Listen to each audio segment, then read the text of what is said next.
This is not even 1% potential this node is capable of. This node has limitless uses and limitless possibilities.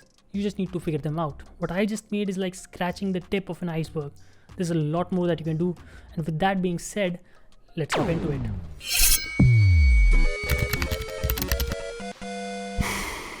The latest alpha build of Blender 3.4 comes with the newest addition to geometry nodes called shortest edge path node. After you've downloaded your 3.4 alpha Blender, let's create a new scene. Let's delete everything from our scene, and let's first start by understanding how the shortest edge path group works. Let's go into the geometry nodes window workspace, and let's create a new cube, and I'm going to subdivide it by a lot, and let's apply the subdivision. So we have all these vertices, a lot of them to work with, and I'm going to select a single vertex. I'm going to go into vertex group to create a new group and assign this vertex to the vertex group. So this vertex group will be later used as a point where the path will originate from. So let's go back to object group mode and let's create a new geometry node setup. Now let's bring in the two nodes that are required for this, which is the shortest edge path node and the edge path to curve nodes. This is the one where all the magic happens, and this is the one which converts all that data into something viewable for rendering. Let's bring it in, and our mesh disappears because this is the one that does all the work. Let's plug in next vertex index into next vertex index, and end vertex is the point which we will assign to the vertex group. So let's bring it to the geometry input, and in the modifiers tab we'll have this end vertex, and let's select our group, and there we go. We see something, we just don't know what it is yet. We also need to specify the edge cost value. For that, what we're going to do is bring in our edge vertices node and add a vector math node to change it to distance, and let's position 1, position 2, and grab it to edge cost.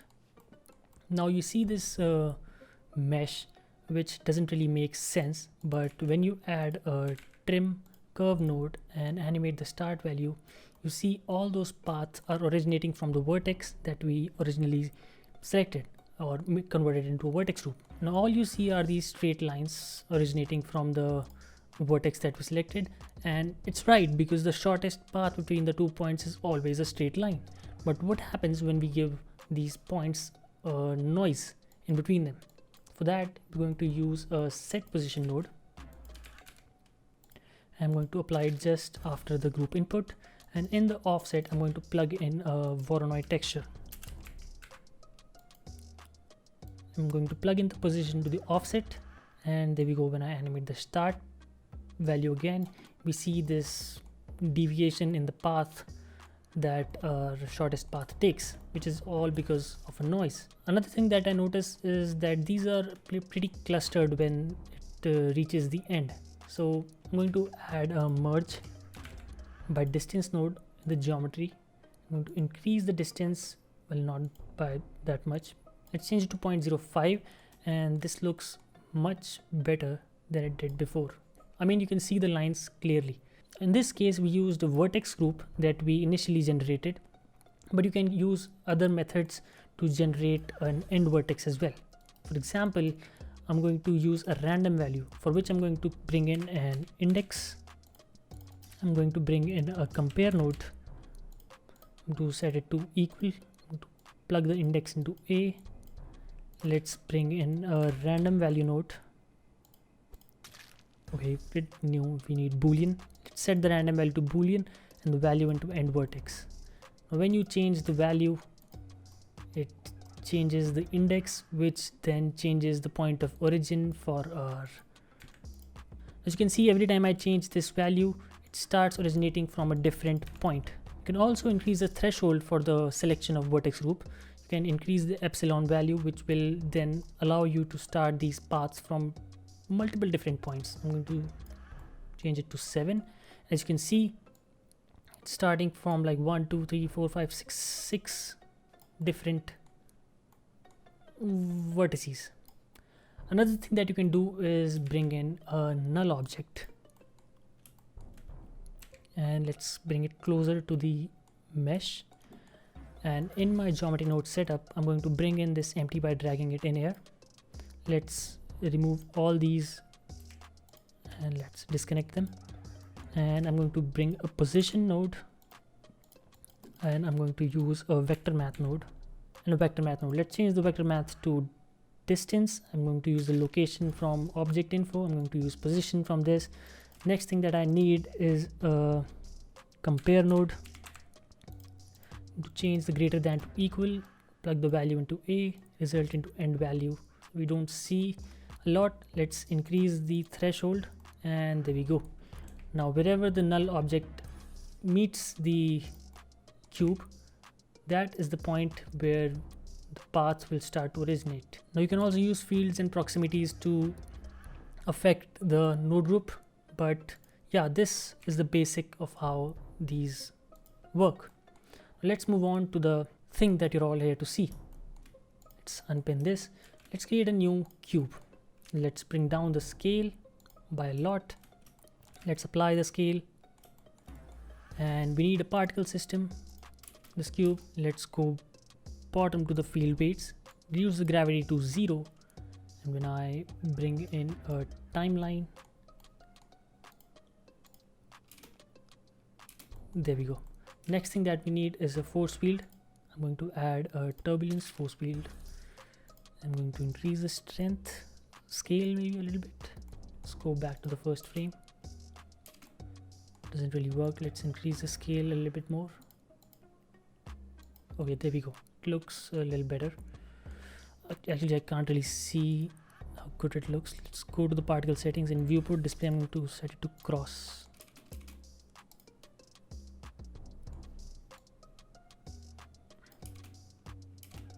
Okay, this looks okay. You can, art direct it all you want, but for my use right now, this is fine. I'm going to create a new cube to bring it down in scale, to press Ctrl A and apply scale again. And in the cube too, I'm going to the modifiers tab. I'm going to particle instance, and in that I'll select the cube 1, and the particle system is already selected. I'm going to hide the cube 1 and display it. Okay, so we have a base mesh as seen in my teaser in the beginning of video. All I'm going to do is apply it, and here we have a mesh that we can work on. Let's add a new geometry node to my mesh to bring in the edge path node. In the edge path to curve nodes, bring it over here. Let's apply this over here. I want the end vertex to be a random value, so I'm going to go into index. Let's bring in a compare node equal to, and let's bring in a random value. I need a boolean. Let's bring the result into probability, value into the end vertex. Bring the edge cost. For that, I'm going to bring in a vector math node, apply to distance, and plug it in here. We need a edge vertex node, and I'm going to close position 1, position 2 over here, and we see something like this, which is not what we want. But as we saw before, we need a merge by distance node right over here. Let's increase it, and there we go. It looked like this, and now it looks like this. Now next thing I need to know is where is it starting from. So I'm going to bring in a trim curve node and animate the start value.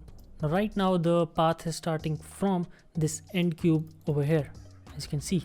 If you want to art direct this even more and start this path from the center of this geometry, you can follow the steps we did before. You can bring in a null object and the same node groups. Okay, so the generative part of this process is over. We have created the path. We can animate it by animating the start value. But right now all these are curves. Curves are not visible in renders. So we need to convert these curves into meshes. So first I'm going to set spline type node and set it to NURBS. It just looks better to me. I'm going to add a resample curve after the trim curve to increase the sampling, and the more sample increase, the more curvy the paths look. As you can see, it looks much better. But if I reduce the curve, they create these jagged lines or straight lines which are not that good. So you need to increase the curves, resampling. Next thing that you need is a curve to mesh node. There we go. We need a profile curve. For that, we're going to bring in a curve circle. If you have a curve circle with 32 subdivision and you use it to profile a curve with 118 subdivision, and then there are, I don't know, hundreds of curves, it will crash your Blender. So for now, reduce it to 3 because that's the minimum amount you need to make a circle, and you can increase it later if you think your PC can handle it. And we're going to plug it into profile curve. Oh, it's 10 meters. Let's set it to 0.01. 0.001. Okay, that looks much better. Let's go to the solid view. Right now these curves are looking good, but let's just add a set curve radius node right here to add a spline parameter node right here, and a float curve. I'm going to plug the factor into value and the value into radius, and let's see how it looks. Okay, this looks much better because the curves are thicker in the center and then they go back to 0 in the end. I can bring this up a little bit to make the curve look a little better. Okay, so that's basically it. This was how I made the whole shortest path thing. Next thing that I need is to duplicate this, and I'm going to remove the geometry nodes. Next thing that we need is to add a wireframe node, and I'm going to change the thickness to 0.08, and that's that was basically it. All you need to do is add some materials, add some lighting, bring in your camera movements, and you're done. Now let's check one of the project files that I rendered in the teaser. Now this is one of the project files from my teaser, the opening shot, and it looks pretty great if you ask me. All I did was added some materials, brought in a camera, add some depth of field, and it just looks cool. Now I've been working on this for like a week now, and there are like 12-13 different project files. All are available for download in the Patreon link in the description. Let's select them all and bring them to a new collection. Let's disable the selection. Let's bring in a new model, and there we have a human. Now, like we did before, I'm going to select a vertex in the back. Let's select a vertex right here, and I'm going to go into vertex group and assign it to a vertex group. And now that we have a vertex group, I'm going to bring in the geometry nodes. I'm going to reuse the first geometry node setup that we did, and right now it has the end vertex set to the empties position, and I'm not going to use it. I'm going to plug the end vertex into group input, which will have this right here, and I'm going to select group, and there we go. When we animate the start value, we see that all the paths are originating from the vertex group that we created. Right now they're all straight lines. As I said before, straight lines are always the shortest path between 2 points. You can change that by merging some of the vertex by increasing the distance in merge by distance node. You can also do that by adding some noise texture, as you saw me do before. Another thing that you can do is reuse the geometry nodes second setup that we did, and we have these resampled curves that are mapped around the human body, which looks pretty cool if you ask me. It's amazing how detailed you can get. I did increase the radius to 0.1 from 0.001 because the model was a little bigger than the cubes. But as you can see, this looks really good. You can use this node to add some detail to your models. Okay, so that about sums it all for this video. I hope you liked it. If you did, drop a like and a subscribe if you want to watch more. And thanks for watching. Until next time, goodbye.